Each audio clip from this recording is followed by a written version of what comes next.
Hey everybody, MTG Noob here, and I'm going to bring you some more spoilers. Last time we left off, we were at 62 cards. Now we're up to, I believe, 126. So let's get right to it. Alright, so on April 13th, two cards were spoiled. Plasm Capture, which is just a counterspell that steals some mana. It's like an homage to a certain card from way back when called Mana Drain, but now they've tacked on double green to make it more fair. It's a rare, it's an instant. You have to use it, on your first main phase, and pretty decent. I don't know how playable it's going to be, but it is pretty damn sweet. Countering their 4-drop on turn 4, and then having 8 to 9 mana, on your turn may allow you to do some big things. But the mana cost is very restrictive. I could see it maybe in a Bant deck or bust. I probably would never play this in a pre-release unless you have some sort of giant bomb that you want to get on turn. You turned on early and just win. Here's an interesting mythic. I actually like this mythic a lot. It is a creature shapeshifter. Progenitor Mimic costs 6, a little expensive, but 6 drops are going to be 6 drops. This one's a very good one. It's a shapeshifter. Comes in as something else, so that's why it's a 0/0. You may have Progenitor Mimic enter the battlefield as a copy of any creature on the battlefield, except it gains at the beginning of your upkeep. If this creature isn't a token, put a token onto the battlefield that's a copy of this creature. So if you come in, you copy a token, it's like, it's not so great. But if you copy, let's say, a Thragtusk, you keep getting Thragtusks every turn. To my understanding, I could be wrong, but I'm pretty sure that's how it works. I think this might be a really good one of in a lot of the 3 or 4 color mid-rangey decks, as this is such a good trump card. Really nice clone effect here that just keeps giving back, plus sweet art. Alright, then we move to April 14th. What a crappy day. There was only one card. We have Alive and Well, so both sides are sorcery. Fuse, I have learned since last video, goes from resolving from left to right. So you put a 3/3 green centaur token onto the battlefield for 4, and you gain 2 life for each creature you control. I think you will be playing the alive side in Populate or Celestia style decks at your pre-release. However, the well side actually is really backbreaking against aggro. So, it's basically reads, put a 3/3 into play, gain 2 life. But if you have other creatures, that's a really undercosted ability, in my opinion, for on the well side. Alright, then we go to April 15th, and wow, what a ton. Luckily for my voice, we have these mana rocks, or Cluestones as you call them now. There's one per guild. Basically, they cost 3 and they tap for a color of the guild. So, for example, if we're on the Is It one, it's going to tap for blue or red. And then they all have tap, pay a color of each guild. So if it's the Is It one, blue and red, and draw a card. These are really powerful. They replace themselves. They allow you to go into 3 and maybe even 4 color guilds. They're also commons, so that's really nice. I think you're definitely going to be running these in your deck unless you're super aggressive where you don't actually need them. And the art on all of these is amazing. I really like it. Okay, so let's move on. We have Give and Take. Fuse card. Put 3. Give is put 3 1/1 counters on target creature, and Take is remove all 1/1 counters from target creature you control. Draw that many cards. So they're both sorcery. So you can put 3 cards on something, or 3 counters on something, and then draw 3 cards. But if it's like in a Simic deck and your guy has a lot more counters on it, you could put 3 on it and remove it. You could put 3 on something and remove from other things.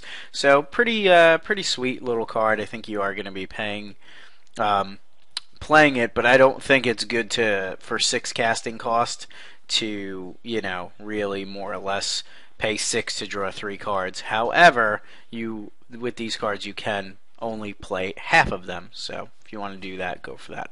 Alright, now we have 3 interesting cards up here, and one that is, this is how my brain looks when I am thinking of Possibility Storm.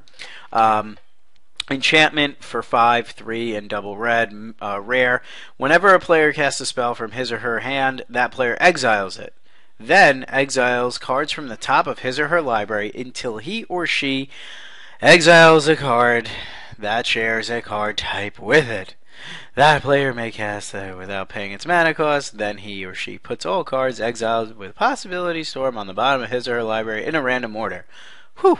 So, if you play a creature, it gets exiled, and then you can get a better or worse creature. Same thing for enchantment, same thing for... It just seems like it's going to be a really fun, chaotic commander card. I don't foresee this being really good. Maybe a combo deck will be built around it with, like some sort of creature and hopefully going into a larger creature, but I really doubt that's going to happen.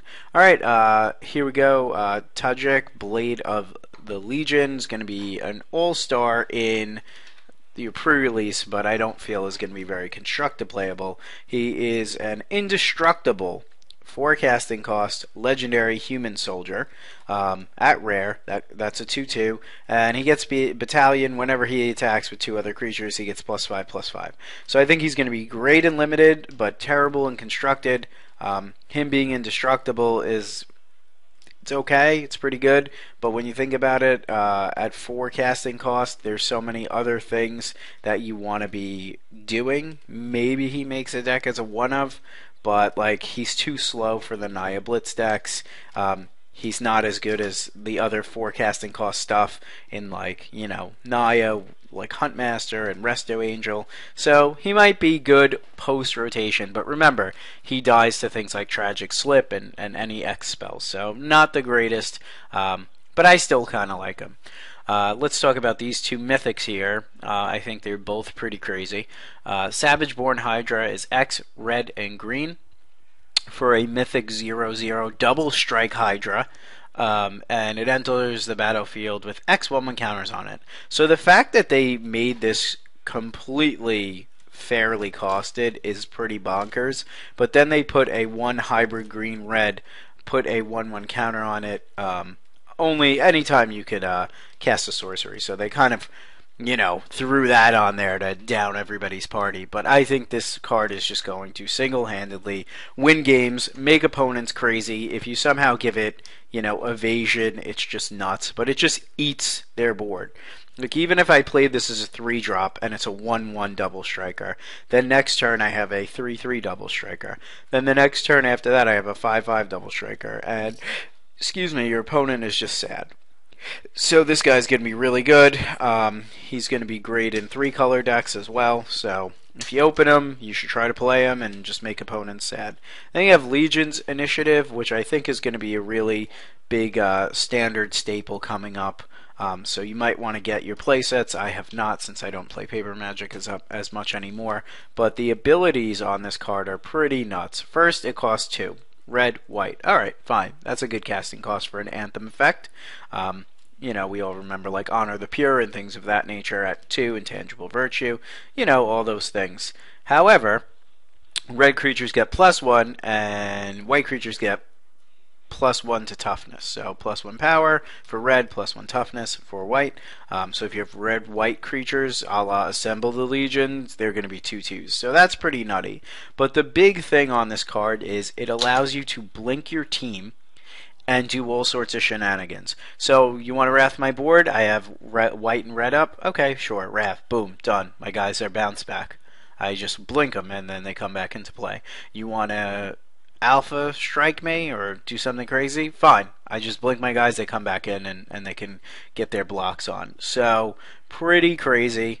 You do need to blink it and at the beginning of the combat so I could swing in and then you're just like, alright, I'm going to go to combat. And you're like, oh, wait, hold on. Did you forget about all these sweet blockers I have? So pretty nasty stuff. All right, then on April 16th, we got 5 cards. A few of them are pretty interesting. Some of them are, whatever. Blood Baron of Viscopa is a mythic 4/4 for 5. Same stats, sort of, as, You would think like, oh, what Orzhov mythic would I compare this to? Oh, how about Obsidat? Well, this is no Obsidat. This guy is a 4/4 with lifelink, protection from white and from black. So more or less, if you're playing against a straight Orzhov opponent and you land this, they're just dead. They're not going to be able to beat this card. Which is nice in its own right. He is a vampire, and as long as you have 30 or more life, which is really the point, an opponent has 10 or less life, he becomes a 10/10. So, and has flying. So if you're able to, gain some life with him and get them down to 10, then he's pretty much a one-hit kill. So at pre-release and when you're drafting, he's a bomb. But in limited, I think he's pretty crappy. Alright, let's talk about Dead Bridge Chant. Another mythic. We're getting all the mythics early, which I definitely like. Cost 6 for an enchantment at mythic, 4 in black and green. When this enters the battlefield, put the top 10 cards of your library into your graveyard. Alright, that's fine.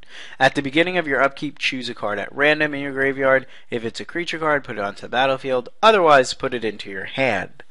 So you mill yourself 10, and then at random, you more or less get a card back.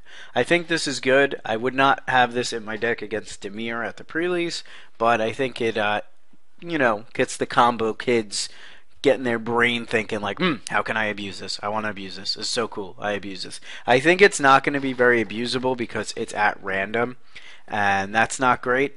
In addition, you have other cards in your graveyard. So let's say I mill 10 really good cards. You can't really benefit from that number 10 since maybe I have 5 other cards. But being able to get stuff back or putting stuff into play is it's very powerful as long as you're not playing against mill. Okay, Nivix Cyclops, 1/4 for 3, so a nice little is it guy here. He's a defender, but whenever you cast an instant or sorcery spell, he gets +3/0 and loses defender until end of turn. So he can attack as if he didn't have defender, but he can also be a 4/4 blocker, which is pretty nasty. So I think this guy plays insane defense and then more or less takes over the game when you want to attack. And I definitely like him. The fact that you can pump him more than once. It's per instant, per sorcery. So if I play 2 spells that are instants or sorceries, he's a 7/4, which is really formidable actually. So if I bounce your guy, remove your guy, get in for 4, do it again, get in another 4. He's a pretty good clock. Plus he defends really well, especially against the aggro guys. All right, Warped Physique. Oh my god, thank god I don't look like that. I mean, I'm just more fat than that. But my head's about the same size. So. Blue and black instant. Target creature gets +X, -X until end of turn, where X is the number of cards in your hand. Usually when you're playing a Demir deck, this is going to be a really good card. Where it's just more or less a kill spell. It's instant, so you could swing in, and if they don't block, you could do crazy shenanigans, assuming your guy has enough toughness to survive. But I like it. I think it's a good removal spell overall. Sometimes it's going to be a bust, but you can usually have enough cards to remove most threats in the format with this card. Alright, and then finally another Demir card, which I think we'll see some play in Standard, Notion Thief. He's a 3/1, which isn't that special, but he cost 2 black and blue. He's a human rogue at rare. Flash, if an opponent would draw a card except for the first one he or she draws in each of his or her draw steps, instead that player skips that draw and you draw a card. Okay, so you want to end a turn, Sphinx's Revelation for 3, I Notion Thief you, I steal your 3 cards. Okay, seems fair. I mean, I like him. I don't like that he has such a crappy body, but I like that they threw a body on this spell. Because if they didn't throw a body on it and they were like, oh, just steal your opponent's draw step, that's so cool, it's so awesome, then people would be like, this card is junk. But now he's pretty handy. I mean, he also comes in as an end of turn attacker, which is always nice. And he can come in as a blocker and block things like centaur healers and and and hunt masters and things like that. So I think it's going to be a pretty good tool. In addition, I like the fact that you're always kind of pretending or having it with counter magic, and you're allowed to do these things. So I don't know how many a deck would run of these. I think he comes out of the board. If not, maybe he's a 1 or 2 of at most in the main. Alright, then we got another cycle here on the 17th. We have these Sentinel kind of cards, or these maze cards, I should say. They all cost 6, and they more or less do stuff like give your multicolored creatures an ability. So this one's a 3/6, the white one's a 3/6 with vigilance. Nothing special, but I think he's plausible in a white deck, a slower one like an Azorius. 3/6 6 is a pretty big butt, but your multicolored creatures have vigilance, which is nice. The blue one has flying as a 3/5 flyer, decent. He gives all your creatures flying that are multicolored. The black one has death touch. He's a 4/5 for 6, and all the other ones, all your other multicolored ones have death touch. Maze Runner is the one I kind of like the most.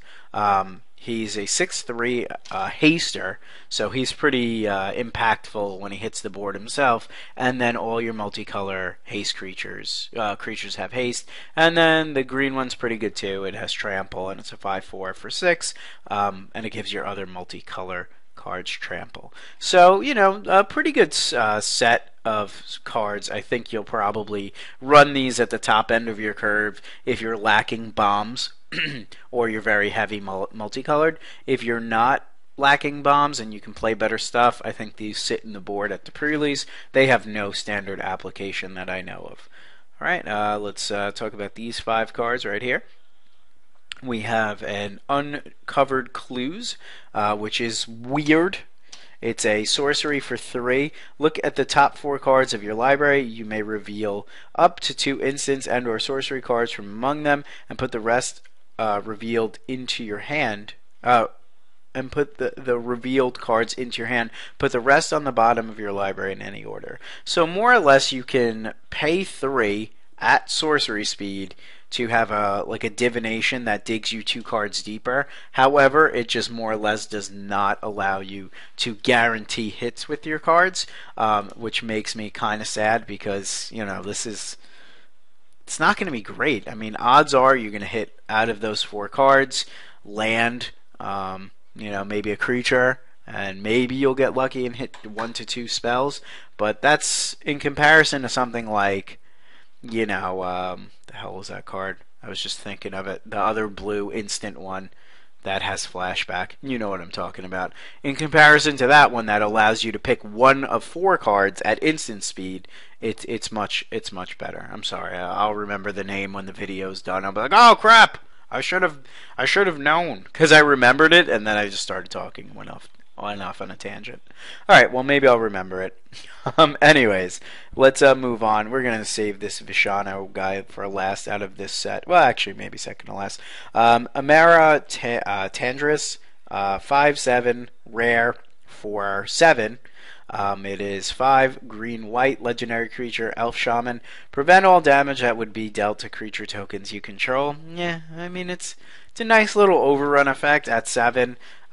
It dies to everything. That's not really an argument, but 7 toughness is pretty good. 5 power is pretty good. A lot of people are poo-pooing this, wishing that it was better. I really wish it was better myself. When you tap out for 7, you usually want to end the game or come close. This kind of works as pseudo indestructible all your guys' attack phase. Like, you're just like, alright, I have a bunch of tokens, now I play this, let's go to combat, they're all indestructible, boom, done. The problem is, if you do that and they bounce this or they kill it, you just more or less lose your team. So, it's got some upside. If I'm Celestia and I'm not very aggressive, I'm definitely playing this card, as I think it's good, but I don't think it's great. Let's talk about Wake of Reflections. Sorcery Populate, that's fine. I don't know how good this card is. I think it, has its merits in that, if you could do like a Call the Conclave, I think the one that makes a centaur, I could be mistaken, I haven't played RTR in a while. The one, I think it's Call the Conclave on 2, and then play 1 to 2 of these on 3, your opponent's just like, I'm sad. So it has its applications, especially with the new giant worm token. So you'll see what your cards are, and then you'll build accordingly. Okay, we have catch and release. It's a rare. Catch basically steals. It's a threat and effect. Gain control of target permanent until end of turn. Untap it. It gains haste until end of turn. I like that it's a permanent. That's really pretty awesome. I think that stealing stuff, or stealing a planeswalker, or stealing a land, or stealing a really big creature, stealing an enchantment, stealing an artifact, all has its merits. But release is really what we're at. Each player sacrifices an artifact, a creature, an enchantment, a land, and a planeswalker. So, ouch. You could steal something for 9 that you don't want them to sack, like let's say like an Augur of Bolas or something, and then just be like, just do everything. But you can also, let's say they have 2 planeswalkers, steal a planeswalker from them, and then just be like, oh, let's both sack these planeswalkers, and it's just like, wow, that's poopy. Don't do that to me. But more or less, this card's gonna lead to some blowouts, especially if you have one really large creature in play, or one of the large enchantments, and they just like steal it and hit you with it, and then they sack it, and you're like, oh, that sucks. Finally, from this April 17th, we have Fishano Fist Blade, or First Blade, excuse me. I think this card is ridiculous. It is the same casting cost as Sky Knight Legionnaire, and it's a 4/4 haster. Especially if you could blink it. Not that there's a lot of blinking effects going on in Standard, or excuse me, in this sealed and draft format. But this is just a very aggressive, casted, battalion enabling Boros creature. So it comes into play, it pumps itself, and it bashes for 4. Like playing like a 1-drop, 2-drop, 3-drop into this, followed by maybe like Sky Knight Legionnaire or another one of these at common. It's ridiculous. It's really, really good creature. I think this is first pickable from what I've seen, if you want to force Boros. Alright, then let's talk about April 18th, and then we have April 19th. So we have a few more cards left. Hang in there. We have Profit and Loss. Creatures you control get +1/+1 until end of turn. Creatures your opponent control get -1/-1 until end of turn. You can fuse it for 6. It is an instant, and I really think this card leads to some blowouts, especially if they have a bunch of like little bird tokens or Assemble the Legion tokens. You kill them, and then you pump your guys to devastating effect. Protect and Serve. Protect side is both sides are instant. The white side protect is target creature gets +2/+4 until end of turn, and the serve side is target creature gets -4/-0 until end of turn. So more or less, you can use this as a kill spell in most instances. I don't think this is a really great card. It's okay. There's got to be some fodder in it. And this is just one of those cards that's not amazing. But I don't see playing the serve side that often unless you're saving your dude. But usually adding 4 toughness to your dude will save it in its own right. Okay, then we have War Leader's Helix. It's basically Lightning Helix +2 to its casting cost at instant. Usually this is going to be good enough for limited. Hitting something for 4 damage is really nice, and gaining 4 life is really good. It goes to player or creature. I'd play this all the time, every time. It's good enough for limited. Then we have an interesting one. We have Pyrewild Shaman. It's a 3/1 for 3. That is rare. It has Blood Rush, so for 1 and a red, so you could Blood Rush this card. And then it has another ability. Whenever 1 or more creatures you control deal combat damage to a player, if it's in your graveyard, you may pay 3. If you do, return Pyrewild Shaman to your hand.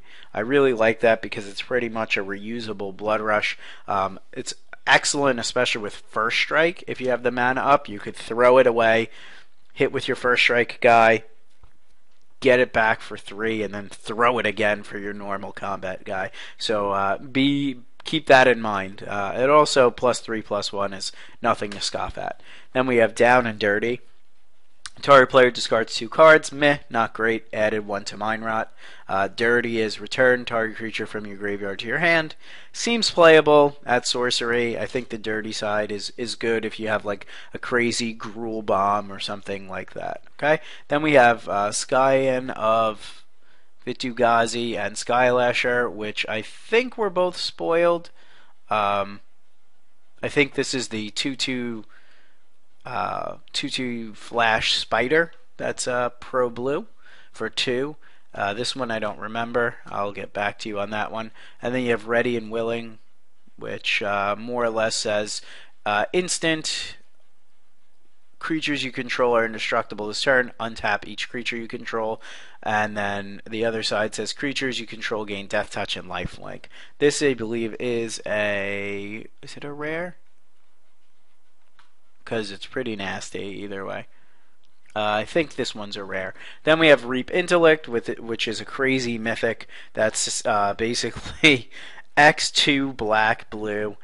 Sorcery. Target opponent reveals his or her hand. You choose X non-land cards from among them. Search that player's library, hand, and graveyard for cards with the same name as them, and then exile them. Then that player shuffles their library. So that's pretty crazy. So you can pay X, and you just remove all their crap. So this is going to be a good card. It sucks that you have to tap out for this and possibly get it countered, but removing tons of stuff after like a Wrath effect is going to be really nasty. And finally we have Dragon Shift.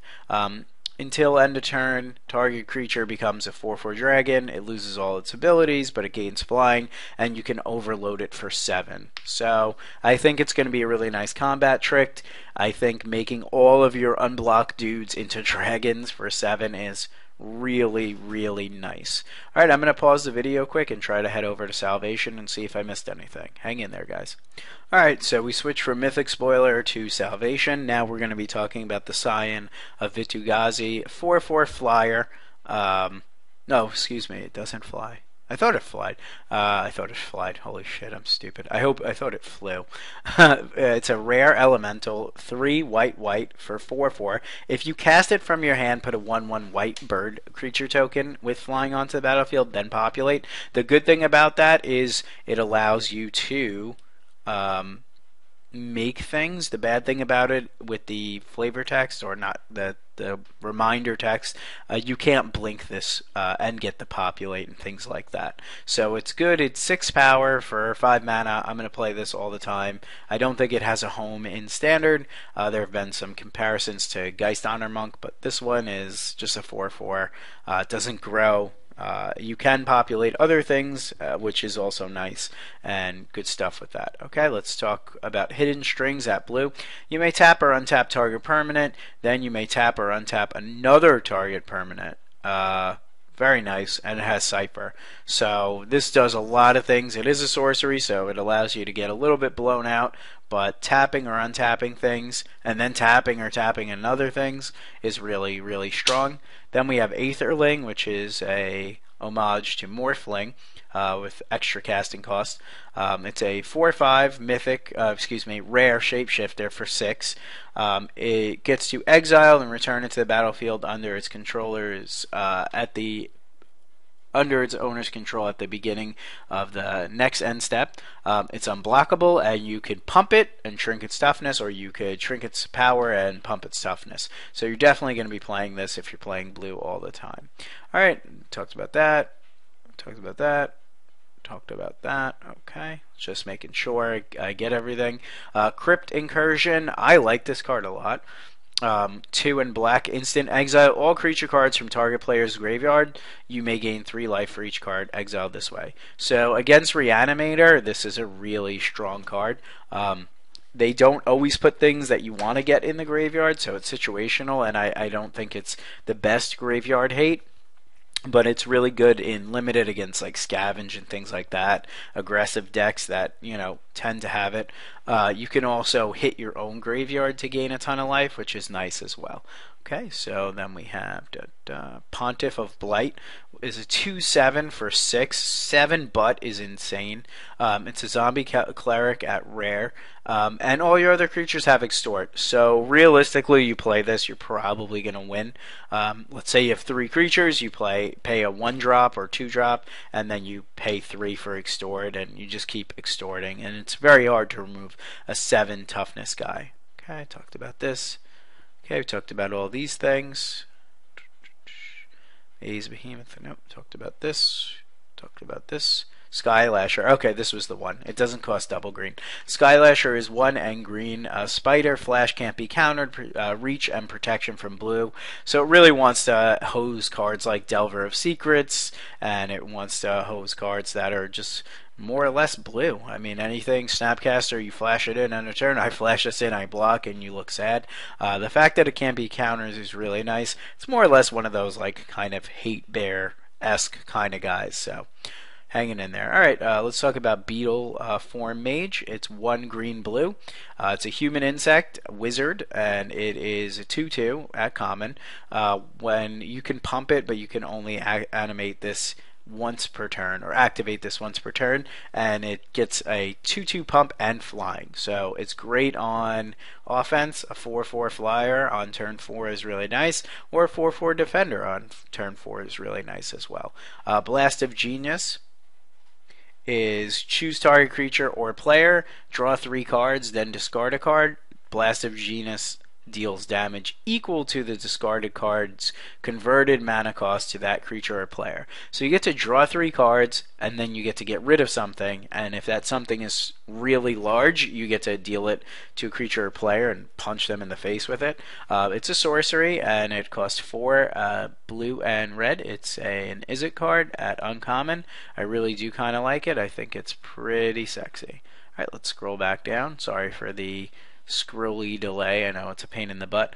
We talked about this, talked about this. I think we talked about this last time. Bred for the Hunt. Talked about that. Boom. Where are you? Dragon Shift. Alright, Drown in Filth I do not like. It's black and green sorcery.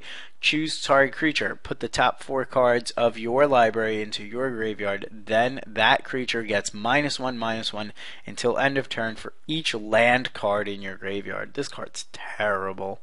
If you don't hit lands, it doesn't die. So you just spent your turn trying to kill something, and things that have 5 toughness are never going to die to this.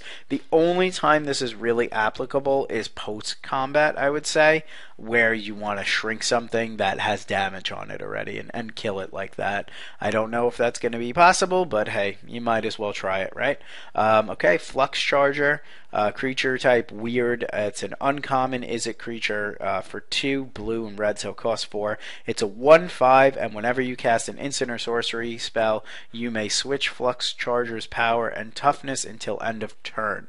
So gonna be good on a clear board, not so good when things are in the way, but it does get to attack as a 1/5 or block if they swing in with something large and you want to kill it and you have an instant or a sorcery. Obviously you can't play sorcery on defense, but you know, you can play an instant and just trade out with it. I don't know about this card. I think it's pretty decent, especially in limited, but not so great otherwise. Alright, Gaze of the Granite. Hello, Pernicious Deed. Welcome back. Welcome to the team. We will be playing you, even though you're not as good as Pernicious Deed, you're still good. Gaze of Granite is X black, black, green. Sorcery, destroy each non-land permanent with converted mana cost X or less. This is going to be really good. It's probably one of the best sweepers printed in a long, long, long time. Probably history of Magic long. It really can kill a lot of things. For 3 mana, you can kill a lot of mocks and things like that, although it's still very slow. But you can kill things that are set at 0 or cost 1 against like very aggressive decks. It's really, really nice that it's X or less. You know, it could just be X and you could be like, why is it just X? But X or less is really nice. Here's Gleam of Battle. It's like a weird card. 4 red, white, so cost 6 for an uncommon enchantment. Whenever a creature you control attacks, put a 1/1 counter on it. I mean, it doesn't really do anything if there's no creatures in play, but this does get stupid good if you have a slight board advantage, or if you're a little bit behind and you slam this and you start attacking, your guys will get bigger and bigger over the course of the game. So it may be playable and limited to, top end your curve, but I think you'd want this more or less in like a Naya deck as opposed to a very aggressive Boros deck. Talked about that. Cruel War Chant, enchantment, also an uncommon, 2 red green. Each attacking creature you control gets +1, +0, and can't be blocked except by 2 or more creatures. Go Gruul. That's pretty awesome. I think it's fantastic. I think it's very Gruul. If you curve out and go 2-drop into 3-drop into this, they're going to have really a hard time blocking, and it's going to be like, oh, come on, this is stupid. I hate this. Magic is dumb. But more or less, it's going to be pretty good for Gruul and not so good for them. Haunter of the Night Veil, 3/4 Spirit that does not fly. What? Cost 3 blue black at uncommon. Other creatures your opponent controls get -1, -0. I don't know. I don't know. I mean, honestly, a spirit that doesn't fly, hopefully that's a misprint, but a 3/4 on the ground doesn't really do much. Nerfing their creatures a little bit is pretty good, especially if they have like a bunch of 1/1s, especially like 1/1 bird tokens. That's pretty good, but I don't really love it. I don't think it's a very powerful Demir finisher. Alright, Jalen Sphinx, 3 white, blue, uncommon Sphinx. Flying Vigilance. When this creature attacks, other attacking creatures get +1/+1 until end of turn. This is really nice. The fact that it blocks well with Vigilance is a bonus. And it flies, and most likely nobody's going to be able to kill this. And antheming your guys is really, really nice. Okay, Cardozo Gorgon. It's uncommon Gorgon, 2/5 Death Touch for 5. Remove a +1/+1 counter from a creature you control. Target creature gets -1/-1. This is going to be good in like a Jund kind of deck where you are more or less unleashing your guys. Scavenge comes to mind as well. If you don't want to go 3 colors, you want to go 2 colors, and you can scavenge onto your guys and then remove those counters to kind of pick off guys. I think this is going to be really, really playable in Limited. Not so much in Constructed, but really nice in Limited. Okay, we got Lavinia, Legion's Initiative, Master of Cruelties. Got that one. We're getting there. We're getting there. Upside tape. Okay, Pilfered Plans. Target player puts the top 2 cards of his or her library into his or her graveyard. Draw 2 cards. It's a sorcery at common for blue, black 1. It's more or less what you want to be doing in Demir. You want to draw cards and mill them a little bit, so that's always pretty nice for you. For them, it doesn't really matter. If you're drawing 2 cards, you may be behind in aggressive decks, but it is slow enough in the Mirror and against Orzhov decks. So I definitely play a little bit harder casting cost Divination. Okay, then we have this. Science. Restore the Peace. Instant uncommon for white, blue, and 1. Return each creature that dealt damage this turn to its owner's hand. So this also gets your creatures. It's not as good as Aetherize in any means, but it allows you to bounce creatures if you bounce your creatures and things like that. They do have to survive combat, so let's keep that in mind when we're doing that.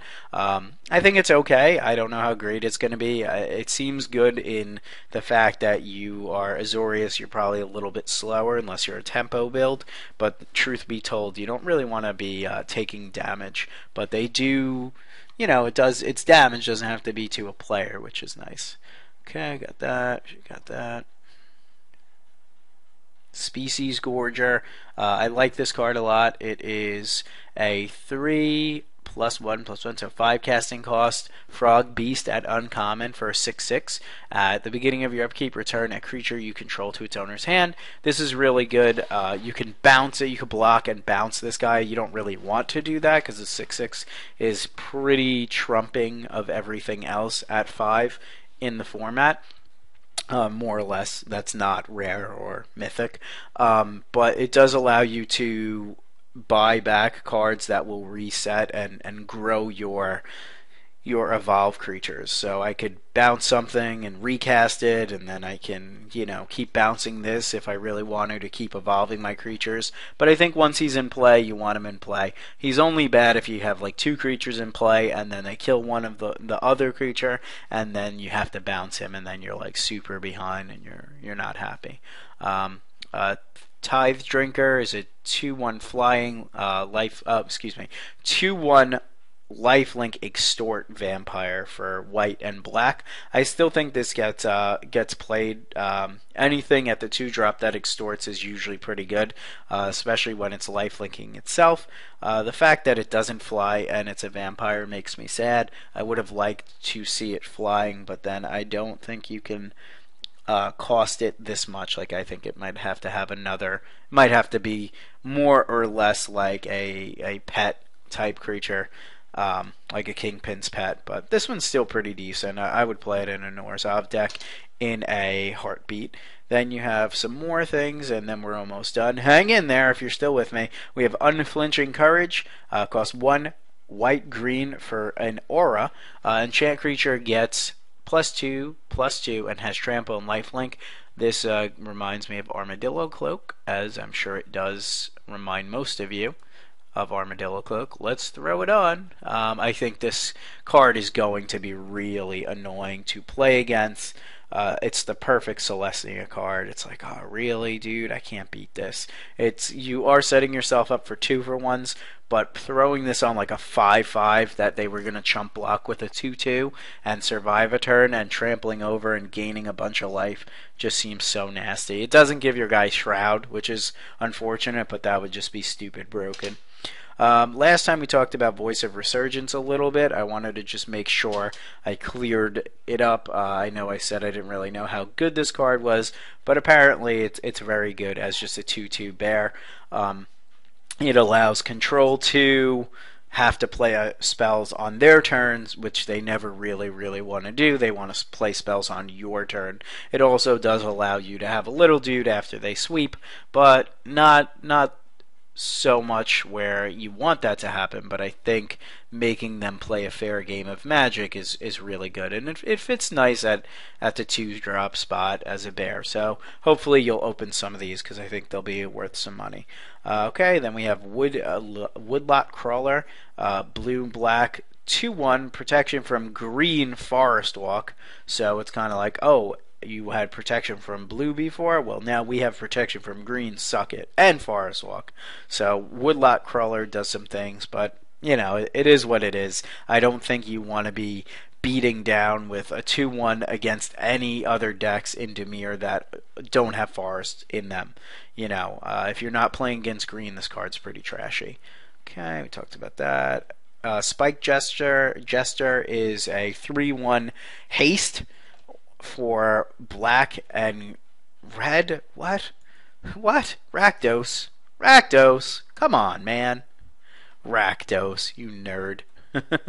Rakdos just got pretty good at the 2-drop.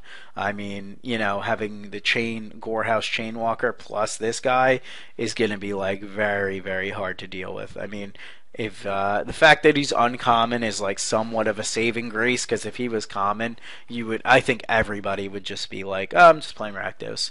But I like him a lot. I think he's good. Okay, then we got most of these split cards. Just let me make sure, because I don't want to, shortchange anybody from my awesome opinions that are always spot on.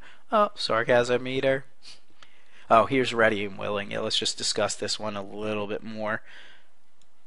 Oh, Protect and Serve is different. Oh, alright, that does not help. Sorry, let me scroll. Stop giving me rounds. Sorry. Okay, Ready and Willing. Where are you? You are for... It is rare. For white, green, 1, creatures you control are indestructible this turn. Untap each creature you control. Sick. And for 1 white black, creatures you control gain Death Touch and Life Link until end of turn. This card's fan-freaking-tastic. I love it. If you can pay 6 for this, it's just blowouts. Like, people are just going to get blown out by this so hard and be so tight, and it's going to be awesome. Alright, so it looks like Protect and Serve got a little bit of an update. It is actually +2/+4, and then the serve part is 1 casting cost less, and it's -6, -0. So that makes it a little bit better. But still, it is what it is. If you can kill their creature by giving it -6 and save your guy, that's usually pretty good. But like I said, +2/+4 usually is enough to do that on its own. Okay, I think we got all these last time. We got all the artifacts, and we got all the lands. So yay for us. As always, this has been the MTG Noob. We will be coming out with our primer very shortly this week, so make sure you hop by the mtgnoob.com for all of our awesome daily content. And thanks for watching, and please check out the mtgnoob.com.